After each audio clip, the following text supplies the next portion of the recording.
The following stories are inspired by documented paranormal encounters. Some locations and identities may have been changed to protect the people involved. These stories may be disturbing for younger audiences, and listener discretion is advised.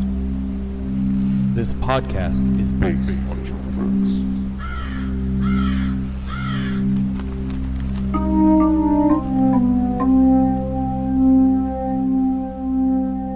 Hi, I'm Brandon, he, him. Hey, I'm B, she, they. Hi, I'm Dahlia, she, they. And this podcast is based on true events. Have you noticed that when we do that, we all go, We do the head. and then we do a nod all together in sync, and this think- podcast... I think we've also started doing the, we've extended the on, and this podcast is based on true events. What was my hi? Like, what was that? What was that about? Hi! Hiya, pals. It's like the cover of Umbrella. Yeah, that one. B, what's your vibe check today? I'm alive. I'm alive. I'm dead. I'm dead. I'm faster than the bitch around the house. I was going, staying alive, staying alive. It's actually okay. So I'm still playing music in my head, Yeah. but this time, what is the name of this song? I think it's called Chains or something. If you don't love me No, now. not that one. Not the not that Fleetwood Mac Chains? song. The Damn. one that's like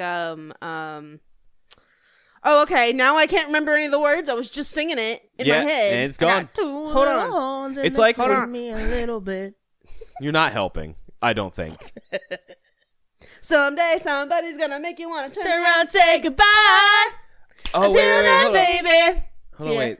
Then make you cry. Don't you know? Don't you know? It's called The Change. If you change, I believe. The change, not the chains. Yep, The Change. I was like, I don't think that's the name. It's Wilson Phillips. Yes. It's not called the change. Super It's Nanny. called Hold On. Oh, Well, for one more day.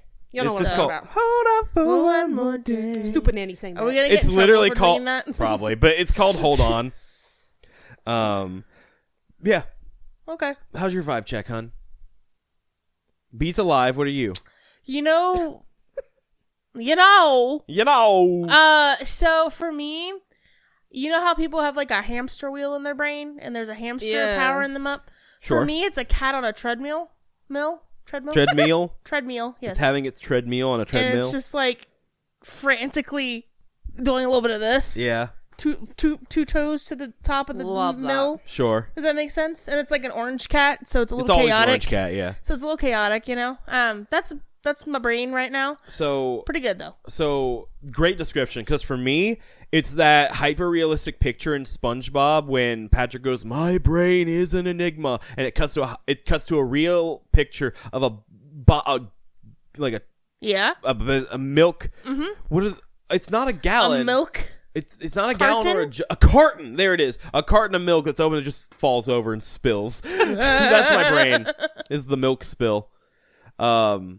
Hopefully, I can pull it together for this first story, though. I want chocolate chip cookie. You guys ever see? You remember in Men in Black in the mail room when they open up the thing and the dude's back there with the 15 playing screaming music, Yep. smoking a cigarette? Yeah. That's my mind. That's Okay, fair. Gotcha. Yep. Gotcha. That's Yep. my brain. My brain. Spilled milk, cat wheel, mailroom. Treadmill. Okay, not wheel. Treadmill. Alien in a mail room. Well, are we ready for my first story then? Yeah. All right, cool. I'll get into it. I do have an intro for this one. So as a rule of thumb, I'm usually not a big fan of landlords. While there are some out there, like bees, who seem to be decent human beings, it really seems like they are few and far between, especially in this day and age, right? Mm-hmm. Today's story centers around a man who moves back into his childhood home with the intent on opening up some rooms to rent. And for all intents and purposes, he seems like he really does care for his tenants. But has the home that once gave him such good memories changed for the worse and for the darker? As told by the show A Haunting, I give you the story, The Tenants. In 2011, Mark Corvo returns to his childhood home in Cromwell, Connecticut as its new owner. An 18th century colonial home in a nice part of town, Mark has very fond memories of growing up in this house. Being Italian, they would always have family over, having a good time with good food, and there was a lot of love in that house. But his newfound happiness is tinged with sadness due to inheriting the home after his parents recently passed away, one after the other. Mark says that when he was younger, he always had the ability to sense emotions and energies around him. But as you get older, you get busy, and you just kind of put those things on the back burner. Mark plans on taking in tenants since the house was so big, but first, there was a lot of cosmetic work that needed to be done. As he gets some painting done late one night, Mark thinks he hears footsteps outside the room that he was in. As he's trying to convince himself that, quote, old houses make noises sometimes, the door to the room he's in slams shut. At first, he thought that somebody could have been playing a joke on him, but upon further inspection, he found that nobody else was in the house. Mark decides that it's probably time to call it a night and just heads to sleep. After about a month of renovating, Mark is finally ready to start showing the rooms to potential tenants. A local firefighter named Sean Angus was looking to move out of his mother's house and thought the location was perfect. So, he decides to move in. A woman named Ashley Singer was new in town and came to check out a listing for another room in the house. Ashley considered herself a very spiritual person and actually senses a presence in the house the moment she steps onto the porch. With 2 tenants now settled in, Mark continues some restoration work in the basement. On one occasion, Sean offers to help and ends up uncovering an old well in the basement that had been not really boarded up, but more like covered up. It's always a fucking well in the basement. There's always a fucking well in the basement, yeah. Older homes have that for some reason. The well was built at the time of the house in 1741 and was already long abandoned by the time Mark was growing up in the house. While he's rarely given a second thought to it since he was a child, Mark knew it all too well. You see, when Mark was growing up here around 50 years back, he used to have a problem with sleepwalking. And he would often wake up from his dreams to find himself standing at the edge of this well. Jeez. Mark then learns from Sean that he hadn't been the only one to be hearing bumps in the night. Because Mark had a problem with that too, but hearing things, right? Like Mark himself, Sean says that he would often hear thumps in the night that would sound almost like footsteps. But Mark tells Sean that, quote, that's a downside to living in a 200-year-old house. Sometimes the house settling and the pipes making weird noises will do that. Sean seems to accept that answer and eventually learns to ignore the noises as well. The other tenant, Ashley, however, has also been hearing those noises and even seeing things, and believes that the house is haunted. And while Mark never claimed to minimize, or never tried at least to minimize her claims, he admits that he probably didn't give it the full credence that he should have. One day, as Mark is raking leaves in the front yard, he starts to smell smoke and looks up to see smoke pouring out of the room, or the window of Ashley's room. His first thought is, of course, is the house on fire? And he runs up to see if Ashley is okay. However, upon unlocking and opening the door in a panic, he finds Ashley standing calmly in the room, muttering to herself. In one hand, she holds something that's giving off smoke, and in the other, she holds a feather that she seems to be waving it around with. She almost seems to be in some kind of trance, and it takes a few tries of calling out to her before she even seems to notice that Mark is there. She explains that the thing that was smoking was sage, and that she was smudging the room to try to cleanse the malevolent spirits from the house. A bit baffled and out of his element, Mark just says to be careful and try not to burn the house down. But he leaves it at that. For Mark, as long as she wasn't doing anything, as long as she didn't burn the house down and continued to pay her rent on time, then whatever she did in the privacy of her room was none of his concern.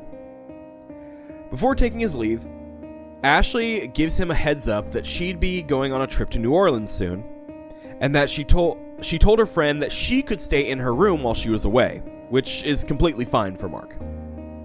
A few days later, Ashley's friend Sadra arrives and introduces herself to Mark. Sorry, I'm skipping syllables a lot. You fine? Do you drink of water? Maybe, but I'll be okay. I'm just gonna try to freeball it. Alone in the house later that night, Sadra drifts off to sleep, but she soon would be woken up rather, by the feeling of her blankets being pulled down a bit on the bed. I don't know about y'all, but if it was my sheets and my blankets aren't exactly lined up, Dahlia will tell you this. Yep. If they aren't exactly lined up, it makes me uncomfortable enough to wake up in the middle of the night. And get up. And fix them. And I can't go back to sleep until I fix them, exactly. And then I start protesting and being grumbly because I'm rightfully tired. so. I get that. I completely get that. So I assume it felt a little like that for her. Anyway, groggy but awake, Sadra goes to pull her sheets back up when suddenly they get yanked the rest of the way off of the bed with a strong force. Then, Sadra watches as a dark arm grabs her leg from off the end of the bed. Like, just reaches up and grabs her leg. She screams and kicks at the thing, and when she finally manages to get it off, she bolts out of the house and into the night. The next day, she comes back to confront Mark about what had happened, saying, quote, "I don't know what kind of scam you're pulling here, but I'm not staying another night in this house." She gives him Ashley's key, and that's the last Mark ever saw of Sadra. Damn. Well, now Mark feels like he's on high alert. He wants his tenants to feel safe in the house, and the way Sadra ran out scared was giving him something to think about. When Ashley returned from New Orleans, she didn't return alone. 2 men accompanied her, and her whole vibe just seemed a lot darker than it was when she had left. While she said she was fine, and Mark respected his tenants' right to have guests, something just didn't feel right. Later, his initial instinct was proven right, as Ashley later issued him an ominous warning. Apparently, the men that she had brought in were from Haiti, and the 3 of them had been attempting to communicate with the spirits of the house in the attic the night they arrived. Ashley told Mark that they had blessed the house with voodoo, and that if Mark ever sold the house, or if the house ever left the family, then Mark would die. What the hell? After the men had left, Ashley started acting really frantic. She was convinced now that the spirits of the house were evil and after her own soul. She was smudging the house on a daily basis and seemed to grow increasingly distressed, saying that the intensity of the haunting was just too much for her. One day, Ashley disappears abruptly without so much as a goodbye. She was in such a hurry to get out that she seemed to leave most of her stuff behind as well. This left Mark with a lot of concern about the house, this place that he had such fond memories of growing up in. Could it really be that bad, spiritual-wise? With Ashley gone, only Sean and his new girlfriend Jessica remained in the house with Mark. But how long would they last? One night, as the couple slept, Jessica woke up in the middle of the night to see what looked like a floating, glistening white sheet at the edge of the room. The form morphed and pulsed as it started moving towards her from across the room, or across to her. No matter how hard she tried to wake Sean up, the man just wouldn't budge. Jesus. It just wasn't happening. Finally, scared and at her wit's end as the figure approached her side of the bed, Jessica climbed over Sean's sleeping body and ran out of the house, still in her pajamas. Sean finally wanders out of the house groggily as she's trying to start her car, and he asks her what she's doing and what the deal was. While at first she tried to explain what happened, eventually she just told him that she loves him and just booked it out of there. She couldn't be there any longer. The next day, she calls Sean and tells him in no uncertain terms that she will never be staying at that house again. Jesus. Mark is, of course, stunned when he hears of this latest night of horror, and even more surprised when Sean tells him that he would also be moving out soon, as he needed to find a place that Jessica was comfortable enough to stay in, together with him. Mark feels like it's time to actually take some kind of action and starts doing research into how to deal with the paranormal. He decides to use his phone to record EVP sessions to start out, and while doing this, Mark is exploring the attic when he comes across the remnants of what looked like a ritualistic altar. He found a dead bird carcass, a cross, and an empty bottle, along with some old chalk drawings on the walls nearby. Or odd chalk drawings. Could these have been used in whatever Ashley and her friends had been doing in that night when she came home from New Orleans? Day and night, Mark continues to walk around his house, trying to capture evidence of the spirits that very clearly lived in his house. In the basement, he does a few short burst recordings where you record yourself asking a question, give a small amount of time before listening back to it. As a way almost to like have a conversation, right? And that's when he finally catches something. On recording, he catches screaming, as well as voices that seem to threaten him directly. He contacts a paranormal group known as the Ghosts of New England Research Society, or Goners for short, to try and help him get some answers. During some preliminary research on the property, the team found out that the house was built in 1741 by a sea captain that was active in the slave trade in the West Indies. Wow. And they were able to determine that this captain did in fact keep slaves on the property. Investigator Kurt Knapp and the rest of the team arrive at the house with their resident psychic Karen Hollis, who says that she was immediately struck by how heavy the energy in the home was. During the investigation, the energy led Karen into the basement where she claimed it seemed to coalesce around the area where the well sat. To no one's surprise, obviously. Right. It all goes back to the It all goes back to the well. As she As she looked down into the well, she says that she felt some kind of dark energy hit her right in the chest. She backs off a little bit and then claims that she feels the spirit of a young child that was eager to tell their story. Karen then says that she felt this energy slip inside of her. Oh no. And she says that she felt this child use her hand to touch her hair. No. Trying to figure out if it was her own or Karen's. The child used her hand to gently touch her own cheek. Karen says that she could see this child's energy try to find out or try to fill out her hands and feet. She had this gleeful sense of childlike wonder. Then the child's voice came out of her mouth. As another investigator watched on, the child's voice talked about how her mother had been taken away by a doctor and never returned, and she was desperate to know where her mother had gone. After the child's spirit left Karen's body, Karen still could feel her lingering sense of grief. She couldn't help but imagine waiting centuries, never knowing if her mother would return. Karen deduces that the well in the house is a portal, and that it was being frequently visited by many spirits to just come and go, both good and bad. Meanwhile, Kurt and the other investigator, Patrick Murphy, are 3 stories above exploring the attic. Patrick stops at the symbols allegedly left by Ashley's ritual, and they kind of gave him a weird feeling. They didn't really feel right. Looking over at Kurt, he freezes at the sight of a hazy figure standing behind Kurt. Kurt can tell by the look on Pat's face that something was wrong, but when he turns to where Pat was staring, that haze had vanished. After the team concluded their investigation and head home to review their evidence, they think that they have a rough idea of what could be going on in the home. They believe that this house has been sheltering lost spirits for a long time, but that Ashley's attempts to contact the spirits may have unleashed or called darker forces to the portal in the basement. Upon revealing their findings and theories to Mark, they also reveal one more thing that would change his life forever.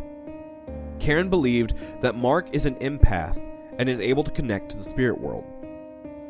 This hits Mark like a bullet, and suddenly a lot of things about his life start to make more sense. If Mark insists on staying in this family home, then he would have to make peace with the spirits in the house, even the ones who seemed intent on harming him. He tries to reinforce his faith as well as focus on more physical aspects of working on his home in order to take his mind off of things. One day, Mark finds himself on a ladder fixing up the gutters on the home, when he gets the odd feeling that he isn't alone. He feels a very dark and evil presence, and although he tries not to engage, this thing at this point had brought so many problems to Mark and the people around him, he was angry. Mark starts yelling at the thing to leave. This was his home, and it was not welcome. Suddenly, Mark feels a push, and he and the ladder start falling backwards. After landing hard on the ground, Mark was surprised that he had actually survived the fall at his age. Oh my god. He should have been dead, but he was able to call an ambulance to get him to the hospital. The doctor said that he had broken his back. Oh, God. After 3 weeks of recovering in the hospital, Mark's sister Gina drives him home. With Karen Hollis's guidance, Mark comes to know that letting his anger get the best of him ended up being his downfall. It just fueled this angry spirit, this evil energy. He would need to go forward focusing on the positives and learning to control his emotions as to not give these dark spirits anything to lash onto, anywhere. We've heard that a lot. Yeah. And over time, Mark has learned to stop the spirits from ruining his life, thanking his faith for giving him a way to control his fear that he knows that these things thrive on. What seems to keep these things at bay is forgiveness and love. Mm-hmm. Two things that these kind of spirits cannot tolerate. Peace has returned to Mark's home. However, he knows at any time the battles with the spirits may begin again.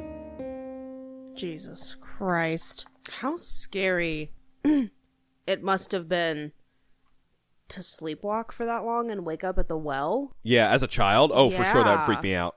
I feel like I've heard that before. Was I in there when you were doing this story or something? You could have been, but I do want to point out we have had many stories now, kind of like the last one, where not only does somebody come back to their childhood home and end up living there, but also we've had a couple well stories now. Mm-hmm. And, well, specifically like waking up like in front of it like that. I don't think that's happened in the previous story. I'm thinking of we had a really scary one with the well, but I don't think it was a sleepwalking one. But so you may have been in the room when I did this one. Maybe it got some weird sense of like deja vu. Like I've heard that before. That's fair. Yeah. So I'm wondering. Yeah, but no, that was certainly a chain of events. Oh yeah. I'm sure there's a lot to talk about here. What do you guys got for me? It's a lot all at once in my brain. Sure. So it's kind of like organizing those thoughts is a little difficult. The first thing my mind goes to is like his fall, of how it got more intense as time went on, as more anger built up in him. Yeah, and like he's being on that ladder, picking on that ladder to be a time to start yelling at whatever's around you is insane to me. Yep. Yeah. But I mean, if it's built up so much, you just can't, because you're just like, look, get the fuck away from me, dude, you know? Yeah, because if you're I get it. If you're frustrated enough, and if it's been going on for ever, yeah, it's like, when do you reach your boiling point? If not on the top of a ladder, you know what I mean? Yeah. Like, I'm sure he regrets that, but Right. at the same time, like, I understand where that came from. I can and get why. it, yeah. Exactly. And like the thing that interested me the most, I think, about this story, the thing I keep going back to is Ashley. Yeah. Oh, That for was sure. really Ashley's a huge strange. component in this one. That was really strange, right? Not only was that strange, it was unnecessary. It was an unnecessary tampering white girl is what this was. She came back with two, let's say they're from Haiti, Yeah. for voodoo? To allegedly do voodoo rituals, according to her, in the attic, a place that like she really doesn't have any business going in. That's not your room. That's not what you're renting. And to curse. Well, she said bless. They were trying to do like blessings, Yeah, but right? she said if he ever left the house, like if He would die. That's a curse for sure. that's right? a fucking curse. Yeah. Yeah. And his family, if the family moved out too. Like, But it sounded like he could leave, but the house had to stay in his like bloodline, basically, or else he would die. Maybe she thought she was doing a service because she wanted nobody else to get. I don't understand the thought process. Was she fucking possessed? Like, I don't. No, she get just it. seems like a meddling white girl, in my opinion. I'm like, if I'm being completely honest. But she took it way too far, like way too for quickly. sure. I don't understand the thought process. I think is why I'm so confused. No, yeah, me either. I couldn't understand that. I couldn't understand coming back and being like, yeah, let's do a ritual. Like, but I guess because she seemed pretty calm about it for what it was. Like, she had mentioned things. She was like, hey, there's something going on here. And her friend did get her fucking leg grabbed by something. So you're gonna get a couple of voodoo men? I mean, What do you mean? like, I don't know. I don't understand the process.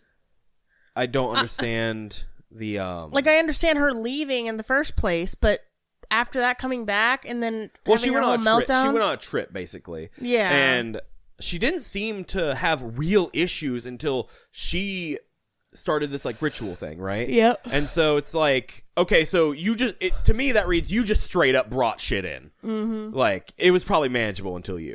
Yep. And do you have anything you want to say, B? Because I thought you had notes. I did. peeked Everything's at. been touched on already. It's Really? okay. Yeah. Sorry. It's okay. We're yapping. Let's touch on the fact because like we all know what smudging is. We all know what that looks like for the most part. Yeah. I don't think I've ever seen it enough to where smoke is pouring out of a window so much that someone thinks the house is on fire. That feels excessive. Yeah. It's never looked like that anytime I've smudged. Exactly. Yeah. So I'm like, that feels excessive. Like, what was going on there? And being in a trance about it, too, is weird. I don't know. Ashley's just a weird character in this, it feels like. This whole time that we've been talking about Ashley, Yeah. and my visualization is motherfucking Ashley Graham from Resident Evil. No. So I'm just picturing Ashley Graham doing this shit. Oh, no. You know, the president's daughter. Just Leon! Like, as she... Leon! Like, yeah. yeah. No, I was picturing Ashley, this girl that I work with. Like, she Oh. comes in every once in a while and does something. I don't know what. Okay. Give you work. I have people I work with named Ashley, but I immediately went to Resident Evil, so that says something about me. I No, think. that checks out for you, for sure. No, yeah, it's just strange. And, like... And do we think everything would have been fine if Ashley didn't try to do some bullshit, right? More manageable at the very least. At the very least, because it was before, Yeah. you know?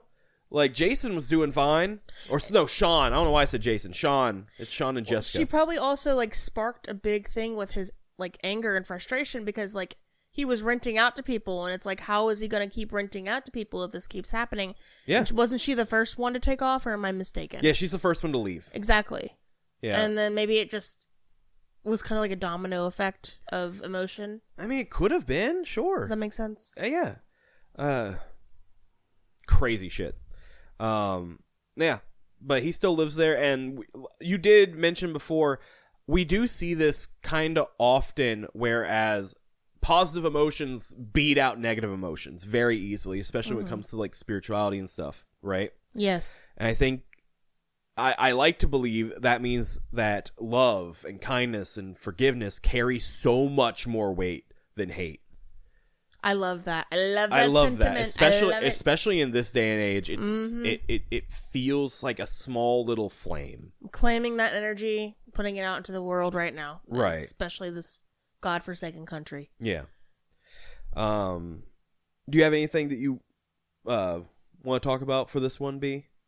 No. You I'm said good. we all touched on it. Yep. All right, cool. I'm gonna never mind. Well, okay, so let's get into pictures then. How about that?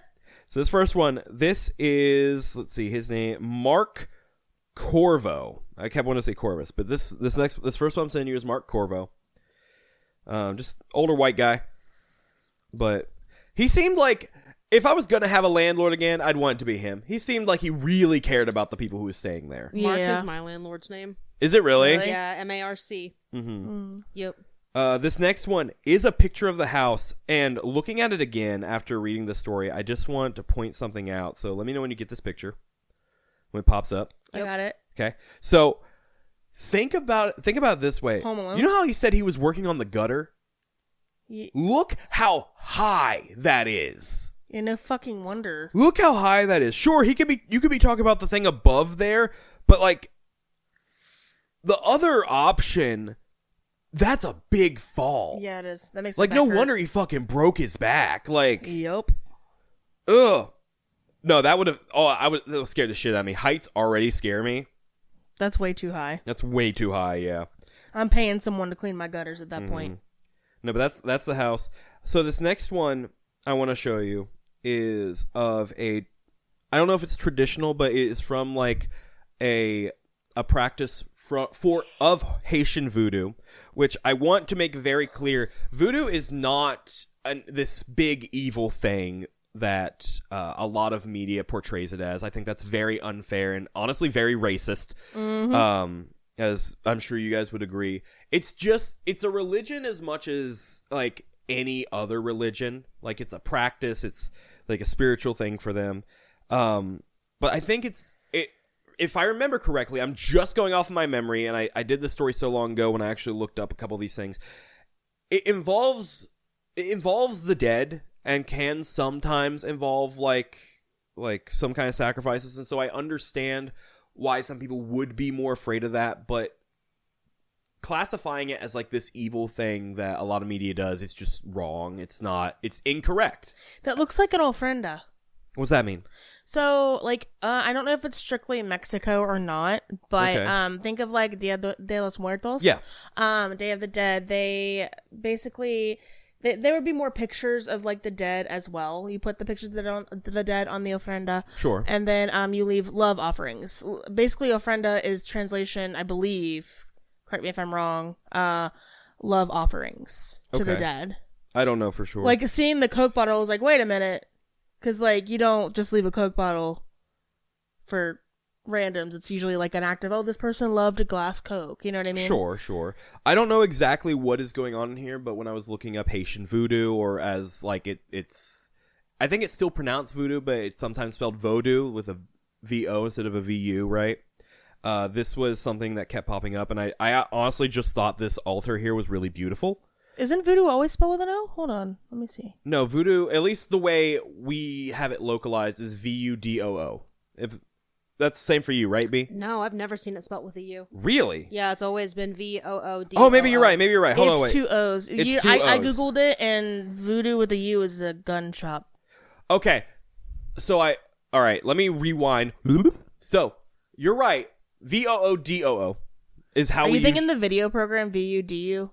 Voodoo? I am now, but that's not what it is. How they spell it, or how it was spelled here, is VODOU. That's where I got the U from. But I believe it's still pronounced voodoo. I've never seen that either. But Me either. No, but that's what was coming up when I was finding this. Yeah. Is all I meant. I mean, you learn a lot, right? No, for sure. And I love learning things like this. I think it's really interesting to Okay. find out other people's cultures and stuff. Haitian voodoo, VODOU. Yeah. My white ass would pronounce it Vodou. Vidal, yeah, for Yeah. real, for sure. Yes, but I really like this altar. I think it's really neat. I love the Coke bottle. I love the roses. I think it's really Yeah, cool. it reminds me a lot of an ofrenda. Okay. And then I have one more picture. This is the team known as Goners that I am sending you. So this is the Ghosts of New England Research Society. This is the team that he called in to kind of do their investigation. So I even have like the list of who all is pictured in here. We got in the rear Mark Smith. Karen Hollis is in the front there. I believe she's the second one. I don't know. There's like three in the rear. Can you imagine if it was Ghosts of Outer New England Research Society? Why? What do you mean? Just because of the O? Because there would be... Oh, Gooners. I see what you mean. I see. But Kurt Knapp. I'm really sorry. But you in the front, the second one from the left, Karen Hollis, that is their psychic that they were talking about. Next to her on the right, that is Kurt Knapp. Let's see. I think his name was Patrick, maybe Patrick something. Let me go back in here. Patrick, yeah. Oh wait. Patrick Murphy. It doesn't look like he's pictured in here. Nor is he listed as not pictured, so maybe he no longer works with the society. But yeah, so that's the team. That's the paranormal team that got called in. And that is all that I have for you guys today. What do you think of that? What did you think of that one? I think that... Sorry, my mind It's went okay. blank. I think that is something that... Yeah? I'm sorry. It's hard to put it into words. It's in my brain. I'm like, it's scary. I kind scary. of said my piece. You know, I said like, Fair. You know, it's not a place that I would want to be. Is what I like to say in his place specifically. I don't mean like generally the house. No, for real. That just sounds But- stressful, especially when you're worried about other people. So Exactly. I get that. I don't want to be in his shoes. Is what I'm trying to say. Yeah. Because like I know my brain, my brain being mean to me can get the better of me sometimes. So I can Yup. only imagine having a bad day and those things are like, oh, he's weak, let's do it. It's an opportunity, you know? Yep, because that's what they do. They prey on you. Yeah, They that's prey not on an the added thing I need added, you know? It's actually like added. so fucking disrespectful. Right. It's actually so fucking disrespectful. So fucking disrespectful. All right, any final thoughts before we move on to Dahlia B? Nope. All right. Dahlia B. Dahlia B, you have the floor then. Do up. Do. Anyway. I'm excited for this one. I just read on the set list which one this was for you, so I'm excited. Big stretch on her part. She's like 80 feet away from the mic now, just stretching. I thought you were going to say she's like 80 years old. No. That would be me, honey. No. Okay. That being said, you're excited for today's. I just want to make sure because I'm paranoid. This is... Let's see. Yeah. Okay. Yeah, you're right. All right. She just mimed what it was.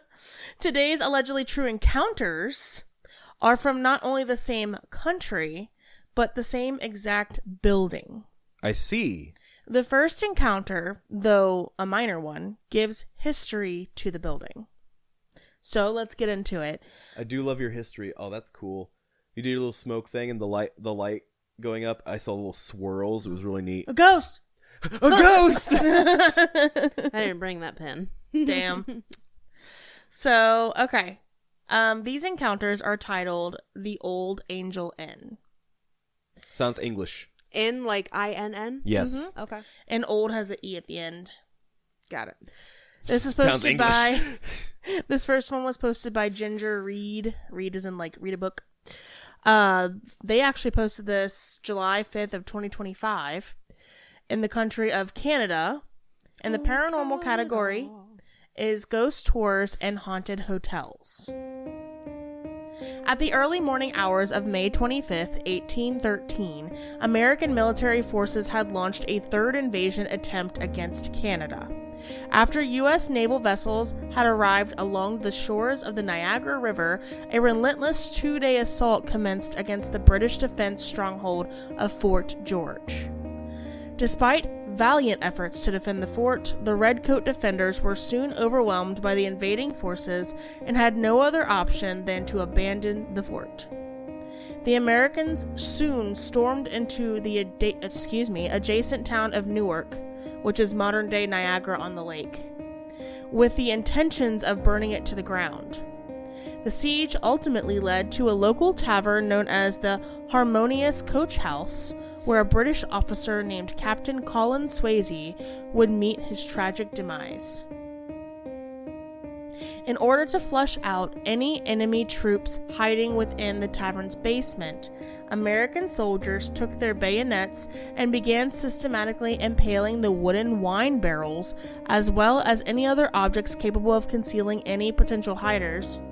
After being spotted within the confines of an empty barrel, Captain Colin Swayze was promptly stabbed and succumbed to his injuries almost immediately. And they cited Mysteries of Canada, written in 2024. Okay. Eventually, the Harmonious Coach House was renamed the Olde Angel Inn. Due to the utter brutality of Captain Swayze's death, it comes to us as no surprise that his restless spirit continues to linger aimlessly throughout the inn. Nestled within the heart of Niagara on the lake, the Olde Angel Inn remains a popular destination for those intrigued by the many alleged hauntings reported over the span of several years. Being highly publicized in multiple paranormal reality shows, it becomes rather easy to understand why the inn receives such high amounts of revenue in tourism on an annual basis. My first and only trip to the Angel Inn happened back in August of 2006. I was accompanied by my mother as well as my sister and brother. We had been informed of an apparent incident that occurred at the inn years prior to our arrival, which fueled our interests to visit. It was said that the incident involved a young American woman visiting the town with a group of her friends and decided to spend the night at the renowned hotel. She apparently wore a t-shirt depicting the image of a waving American flag. After exiting her room and nonchalantly traversing the hall, she abruptly stopped in her tracks as she claimed to have felt the intense sensation of being slapped across the face. Ooh. Though there was no definite proof to explain the encounter, it could be surmised that the vindictive Captain Swayze still continues to express his disdain for those who happen to share the same nationality as the lone individual responsible for his departure. We had finally arrived at the inn in the late afternoon. Though we were all mildly nervous, we were still highly excited and decided to help ease the tension by making jokes about the encounters reported by former guests. After an evening of bike riding, followed by an extended tour of Fort George, we decided to head back to the inn and go to sleep. For the first couple of hours, I struggled to fall asleep. Once I had begun to gradually calm myself down, I began to drift off and abruptly woke. Feeling as if someone had forcibly grabbed my shoulders, I was perfectly aware that I was the only one fully awake, as the others were peacefully sleeping in the adjacent bedroom. Despite the bewildering experience, I soon managed to fall asleep and woke up the following morning feeling well rested. The hotel had even given us a certificate to confirm our stay at the inn. As a humorous gesture, my mother decided to hang the certificate on our refrigerator. In spite of the strange experience, I still hope to one day to return to the Olde Angel Inn and perhaps share even more personal stories. So there's a second encounter. That one was very mild, but it gave a lot of history and information, for sure. which I really appreciated. Me too. This one is written by a user called Kindly Refrain. Please refrain. Please do not. They posted it on March 24th of 2016. Mm-hmm. Of course, it's the country Canada. They put the paranormal category as haunted places. Sure. Which, Yeah. In 2004, my wife and I were at the now discontinued 1 Minute Film Festival in Toronto, Ontario, where we had a couple of video entries up for public adoration. While our videos garnered no awards, I was fortunate enough to win a draw and received 2 tickets to the Shaw Festival Theatre in Niagara on the Lake, Ontario. My wife and I booked this for the following summer to see the play. The play is called You Can Never Tell. I have a burp coming, excuse me. All right. Burp commenced. Thank you. As the time drew nearer, I had to select accommodations, not included in the prize. Niagara-on-the-Lake has quite a few Victorian-era hotels that are quite extravagant, and I am told are worth the money. Influenced by my Dutch heritage, however, I was looking for something a little less expensive. I stumbled upon the website for the Olde Angel Inn. Their rooms were much cheaper, and they had a room available for the night that I needed. There are only 5 available guest rooms in the Olde Angel Inn. They are all on the 2nd floor above the restaurant and bar. I didn't sample the bar, but the food is quite good. You are given a key to your room and one to the door downstairs because once the restaurant is locked for the night, you are on your own. The staff does not remain. We stayed in the Colonel's suite, in the Irish fertility bed. I think that name might have something to do with the bed's incredibly small size. Is that right? Yep. Okay. We went to bed around midnight. At around 2 a.m., I was awoken by a bang downstairs. I assumed that it was a late guest trying to check in. That is impossible at the end because if you are late and locked out and there's no staff available to accommodate you, that was treated as a run-on sentence. It was just period. That's it. I got what you meant. The first bang was followed by another bang, then more of them. It became louder and louder in rapid succession. There was then a very loud crash and the sound of the splintering wood. This was followed by another series of bangs, but they started to fade in volume. Boom! Boom! Boom! Boom! Quieter and quieter. Yeah. Until the sound faded away completely. I was sure that something big had happened downstairs. Maybe people had broken in and were wrecking the place. I wasn't sure. I did have it in the corner of my mind that this may have been a ghostly occurrence. In either case, I was not going to investigate. My wife still seemed to be asleep, so I did not disturb her. In my case, I could not go back to sleep. My mind was full of questions. And besides that, the bed was so small that I was hanging on for fear of falling anyway. 20 minutes later, there it was again. A loud bang. The exact same sequence played out. The bangs, the splintering of wood, and the trailing off of the sounds were all repeated the same way they happened the first time. My wife said, "Did you hear that?" I said yes, and then asked if she heard the first cacophony. Sorry, I forgot how to say that for a second. She had heard it. I told her that maybe someone was locked out, but she wasn't buying that. We both then admitted that we thought it was due to some ghostly agency. I don't know when we fell asleep, but it was not a long time before morning came. I was still trying to rationalize things, so to test my person locked out theory, I went downstairs and let myself out. I pretended to be locked out and pounded on the door and shook the door in its frame. I then let myself in and shoved the door closed as hard as I could. I then stomped up the wooden stairs and entered my room where my wife was looking at me quizzically. She said, "Was all of that noise you?" I admitted that it was and asked her if it sounded like the sounds from the night before. She said absolutely not. The Olde Angel Inn restaurant does not open for breakfast, so we walked to another establishment.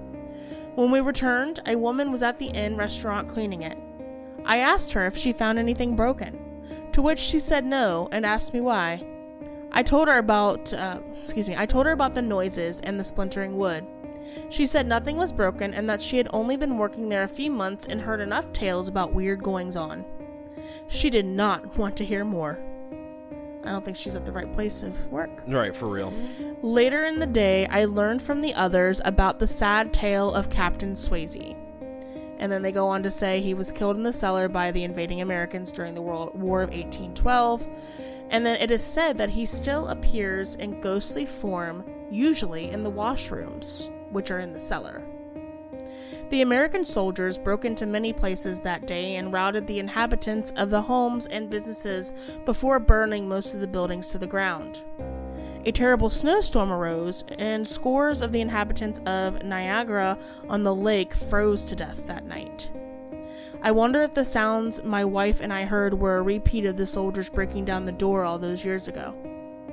For anyone interested, Niagara-on-the-Lake is a great little tourist town located where the Niagara empties into Lake Ontario. I highly recommend you visit if you are nearby. And then they provided links to the Olde Angel Inn, Niagara-on-the-Lake, and the story of Captain Swayze, which is really cool. Okay. On the website, they actually list their most recent encounter, which was cool. It says, because it's on the Angel Inn website, okay? It says, our latest encounter on September 5th, 2020. Oh. After closing, our resident ghost was caught on camera. The next morning, during our routine checkup and maintenance, we noticed that the motion sensor was set off the night prior. When we reviewed the footage, we were shocked to see a familiar shape walking around the cottage late at night. As you can see for yourself, when I show you the picture, the ghostly shape appears to be wearing a militia officer's uniform. We'll be sure to share any future ghost stories and footage as we capture it. Cool. So, yeah. And I'm going to go ahead, since we're talking about it, I'm going to go ahead and send that specific photo, and then we can discuss, and then I'll send the rest. Does that sound good? Yeah, that's fine. I'll just put that one first. Okay. So, this was actually from the website. It's the depiction. This was a drawing of an 1812 militia officer. And then the ghost, if you look closely, specifically the hat shape and the belt on the chest, as well as like the lines. No, I can for sure see that. Yeah. Yeah, that's... Huh. Very interesting. But yeah, they say that's our ghost, Captain Colin Swayze. All right, that's interesting. That's really cool, actually. Mm-hmm. Not all of the tales have to be scary. I agree with that. This one's a little bit sad, given the history, but... Oh, yeah. Thoughts? Yeah, well, so I didn't take many notes, because, like, I was just kind of... It's more of, like... It's one of those ghost stories that is more, like... I don't want to diminish it, but, like... basic comic quote, you know? Where it's like, but all the war ones feel like that to me. Yeah, this one was more informational and a little tale because I'd never heard of the Olde Angel No, yeah, Inn. I liked it. Don't get me wrong. Like, yeah, it's a history lesson. I enjoy these. I really do. Is this why you asked me about like visiting Niagara Falls the other day? Yeah. All right. I was gonna say. I was like, wait a minute. I'd like to go, but that's on the Canada side, so we would need passports and stuff. Yeah, but like Canada sounds cool. If we're already getting to Canada, maybe it'd be fun if, depending on how far it is, to see Zam. Maybe we can. Yeah. Yeah. Cool. Cool. Yeah. B, I see you have some notes. My notes were questions. Yeah. Like for the first story, I was thinking, I'm like, okay, well, does the ghost only fuck with Americans since she had on the American flag T-shirt? Possible. And then I was curious as to whether OP was American or not. And then when we got to the second story, I thought about the sounds being the barrels again. And then when OP said that that's what him and his wife thought, I'm like, okay, so we're on the same page. Right. Yeah. Let me look at the story real quick. I don't think they mentioned where they were from, but I'm gonna see. I don't think they did because they put that it was in Canada.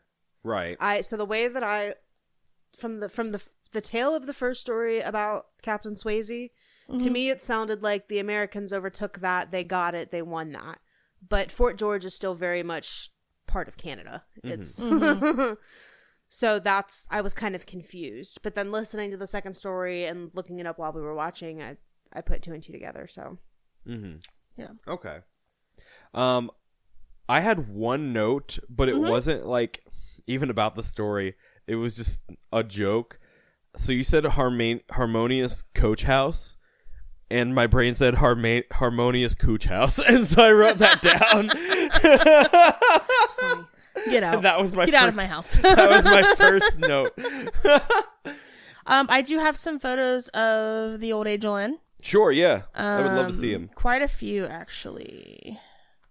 I mainly got like the bar tavern area because let's see. Okay. And then. Let's see, what room did they say they were staying in? Colonel's Suite. Colonel Swayze? Or wait, the Colonel's Suite, you mean? Yes. The Colonel's Suite, I'm going to find a picture of that real quick because I thought I had saved it, but I didn't. I've had a lot of technical difficulties today, unfortunately. No, yeah, I don't know if we mentioned this, but at the start, like before we started, like an entire story for Dahlia is just poof gone. Just like disappeared. Yeah. And then some pictures went away, and so she had to redo those. And this was quick. one of them that went away. Yeah. So. Were you able to re-find this before we started, or? The rest of them, yeah, but the. Oh, you're saying there was one where it was like I went to get this one, but.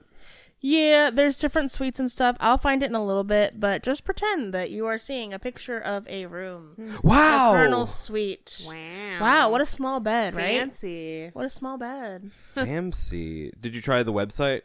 Yeah. All right. Accommodations. By the way, I did look up how much it costs to reserve a room. It's like $200 a night, if not more. Well, yeah, no, it's like an attraction. You want the Colonel's Suite? You said? That's the, yeah. It's right here. I'm starting to find it. Can you send it to the chat for me? Yes, I can. Thank you. But yeah, the Colonel's Suite is where our second OP was staying. I appreciate that. It was not coming up for me for some reason. Not a problem. There it is. It's a very English room. Flag pillows and all. I don't think the bed's that small. It looks kind of small. Because you can see those pillows, they make it look bigger by the angle, but they're really like staggered and like stacked behind each other. That's fair. So they're not like full pillow length. But at the angle it looks like it might be, so it looks a bit bigger. But it does look pretty small. It looks almost about our bed size, if not a little smaller. And we find our bed to be a little smaller. That's fair. Yeah. Yeah, maybe it's like a full size. Could be, yeah. A little less than a full. Full is really small, actually. For adults, at least. Yeah, 2 adults. Yeah. Jinx? Yeah, I guess so. Anything else you got for us?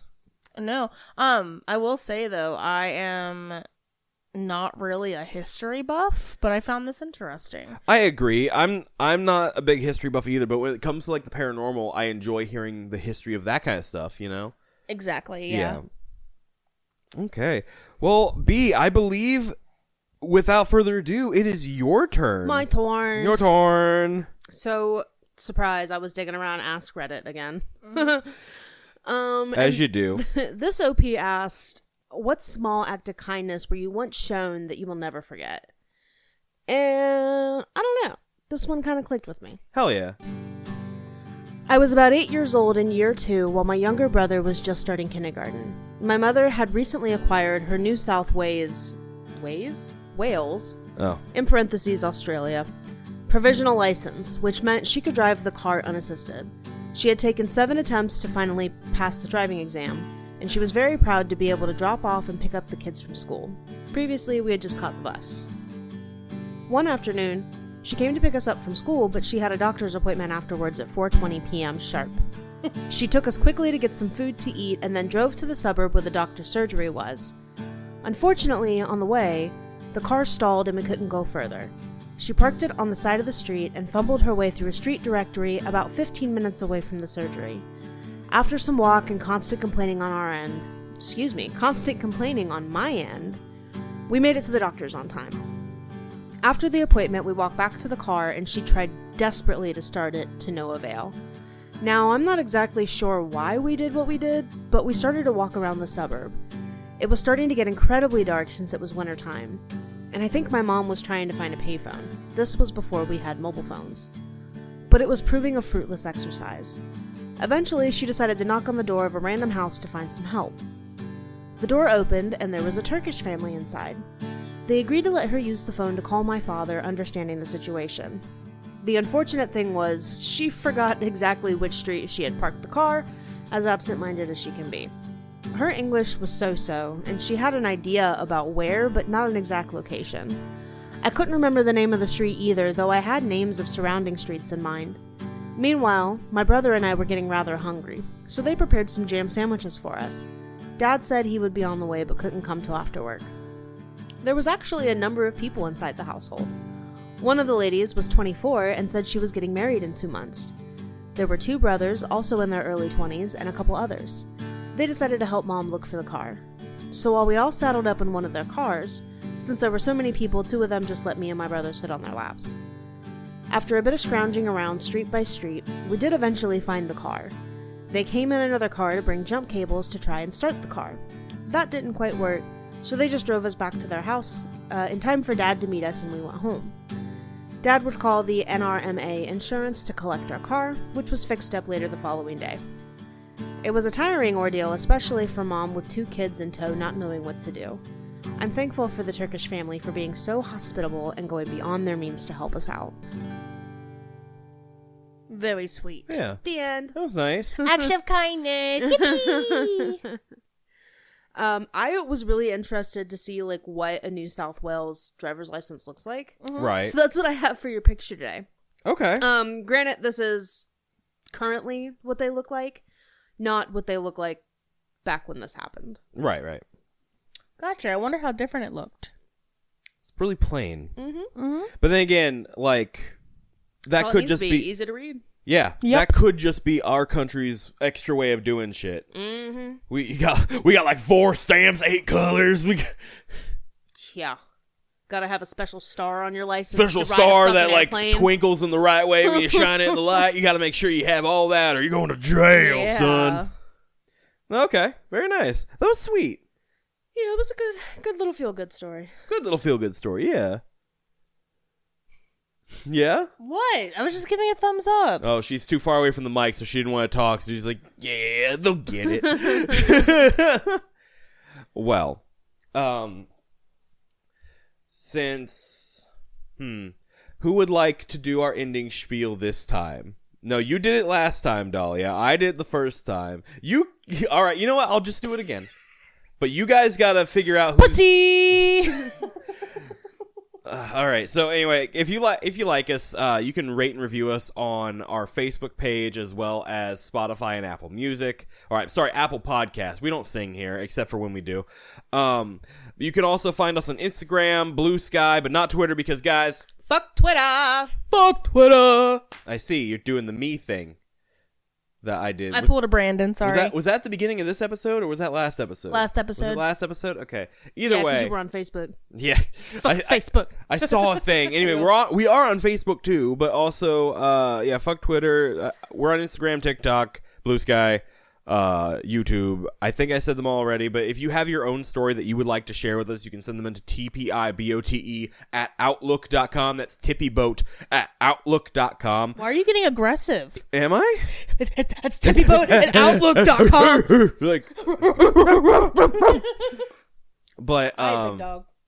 huh? I ate big dog. All right, big dog. I know you're not talking to B. That's a little ankle biter right there.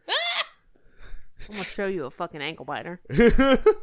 But if they are paranormal stories that really happen to you, you can say that they are for Dahlia, because she will be the one that will be reading your stories. And if they are wholesome, feel good, funny stories that have happened to you, say they're for B in the subject line, and then B will be reading your stories. All right. Who would like to lead us out? Is it B's turn? No, B did it last time. It's your turn. When? Okay, when. guys. When? Can I help you? There's too much silence. There's too much silence for a podcast. I'll start singing. Okay. Before Brandon starts singing, thank y'all for joining us. Yankee Doodle went to town. And as always, this podcast was based on true events.